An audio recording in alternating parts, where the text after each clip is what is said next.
je Jevšenak, preigrava, tekel je Zahovič, to je priložnost in gol! Izenačenje v Stožicah, Luka Zahovič je strelec za 1:1.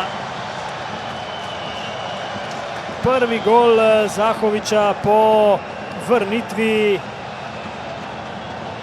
v Ljudski vrt, to je 85. minuta, 1:1 v Stožicah. Joker s klopi pa je poskrbel za izenačenje na derbiju.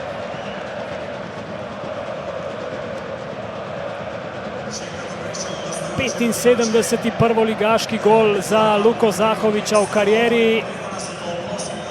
Medtem menjavi, Jan Mlakar gre iz igre, namesto njega Vizinger, tudi Viher na klop, menja ga Ostrc. Še enkrat pa bomo videli krasno potezo Nejca Vihra, ki se je znebil Luisa Pere, na to pa krasna asistenca za Luko Zahoviča, ki je na koncu mirno zaključil za 1:1.